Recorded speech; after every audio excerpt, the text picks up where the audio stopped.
This is a story of a girl named Lucky and what not to do in the situation that she was in. I'm Lucky, and this is a story about how I dated a straight guy. Good luck, pass me. I have had horrible depression around men again. Like, it's starting to flare up again because I'm watching Heated Rivalry and I'm getting triggered and remembering the time that I dated a straight guy. And that you didn't. Hello? So I thought, why don't I talk about that? Because although I worked through that in therapy and like that was a whole thing that I had to like go through, I still am triggered by it. So why not talk about it?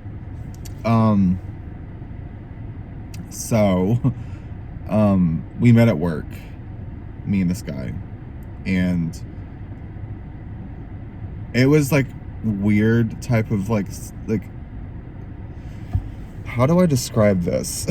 He had kids, and he had a former wife and all this stuff, and I was naive and a 21-year-old. I was 21, but when I started there, he was already working there, and I remembered seeing him and thinking, oh, he's cute.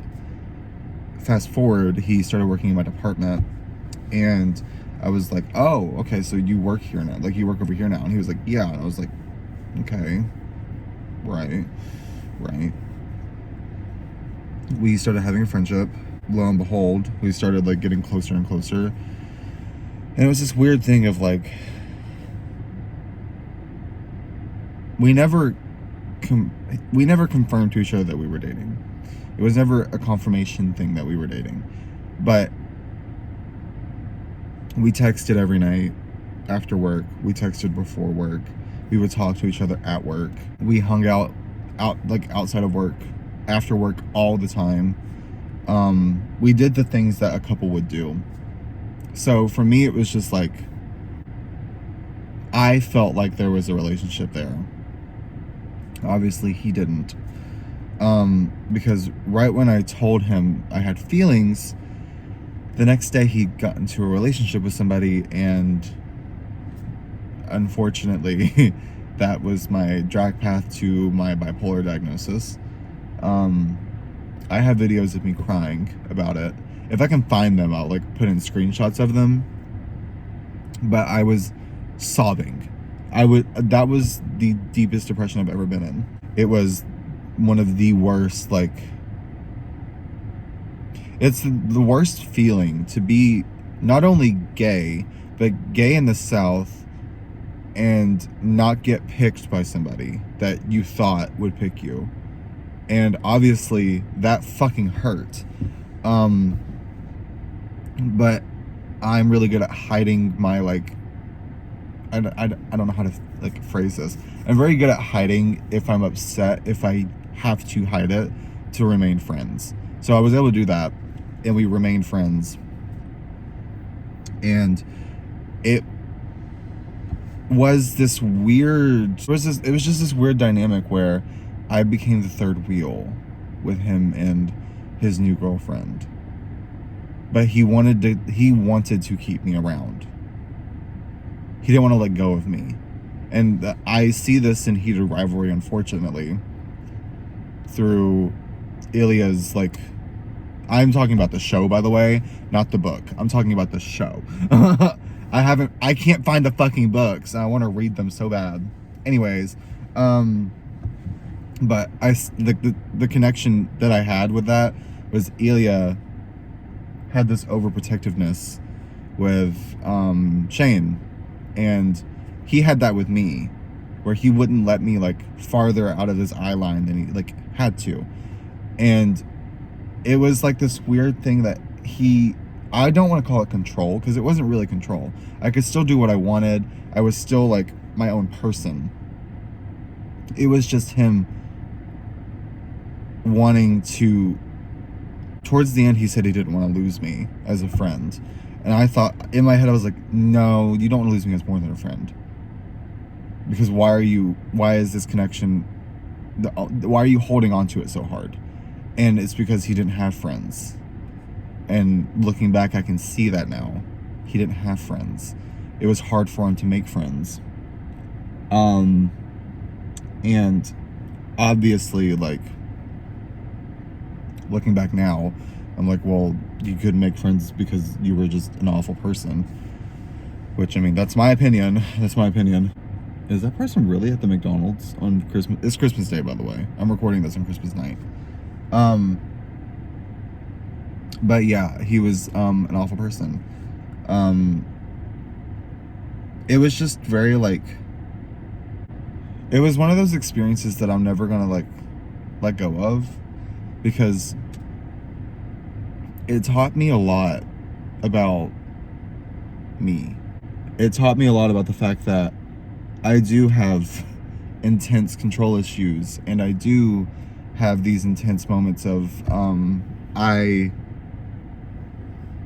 need to be not picked, but I don't need to be let down, because I will start to see black and white, and I will start splitting, and I did that with him. So what happened what happened in the end of our friendship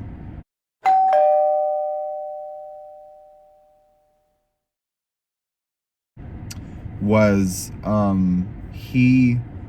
I got him to the same position that I was in at my job, because it was like, I know that we didn't work out in the past as far as like romantically or whatever, but like, you still know what you're doing, so like, I need someone that knows what they're doing. And I got him onto into a position next to me at my job. And I took a week vacation, and I got back, and I was essentially told that he did so bad. he did awful. And one thing that I don't tolerate, really, I guess, in my life, is people with bad work ethics. Because I was raised in the South. In the South, you're kind of ingrained to attach your productivity at work to your sense of self. So, unfortunately, I have a very unhealthy, like, addiction to work, except for, like, now, because I fucking hate my job. He did awful, from what I was told, and basically, I was told by everybody the same story. He did awful. He did bad. And I worked with him for 2 weeks before that. So obviously I was like, what the fuck? I showed you everything to do. Everything. I showed my supervisor what to do in some of the situations, because he didn't do my job before he became a supervisor. He skipped over it. So it was really just like me showing everybody how to do everything auditing wise, because I was the only one in my bay that knew how to do it. I was the only one that was, I don't want to say capable of training anybody else, but I was. So I got back, got told what he did. I worked with him for one more week as like I guess companions, co-workers in the same like level. And he did awful. He was awful at the job. He was awful at everything. It was the worst. Like, it was the absolute worst. So that Friday, I took my supervisor into an office, and I was like, I need to talk to you. And he was like, okay. And then we went to the office, and I was like, he cannot be. He's not good. He is so bad at the job. And from there, I split. And he essentially just silent treatment. He gave me the silent treatment. Every time he was doing something and I would try to ask him if he needed help with anything, he wouldn't talk to me. He wouldn't acknowledge me, until it got to a point where he was overwhelmed with his tasks, and I tried to help him and he pushed me away. So I decided to match energy, which in a work setting you should never do, especially if it's like a teamwork setting, but also don't piss me off. And I stopped helping him. I stopped trying. I stopped catching up his like tasks. And he blew up at me. He blew up at my boss. He said that none of us are helping him, and he left. And the next week he moved to a different department.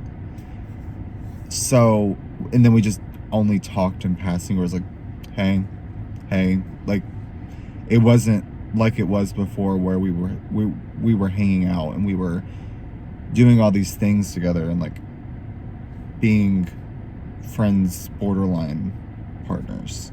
But that's the time I dated a straight guy. It was our relationship dynamic was that of Ilya and Shane, though. The more I watch that show, the more I'm like, wow, I'm really getting triggered.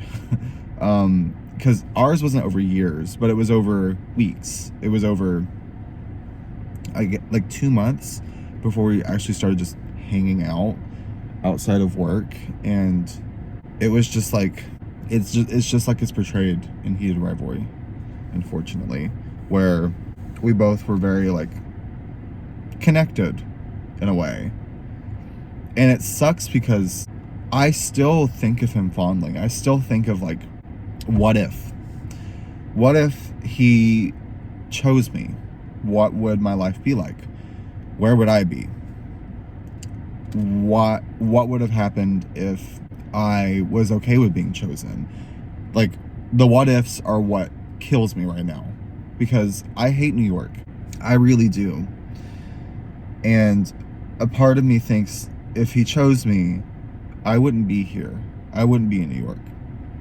I would be probably still in Alabama, still working at that job that I really enjoyed, that I was there for a long time, still making good money and being partners with him. So it's just very like, it's very weird. It's very weird. I've had a bunch of relationships that felt like heated, I would say relationships. I've had a bunch of encounters that feel like Heated Rivalry. That feel like, they feel like it's just a challenge of who can be the quietest in the room. So,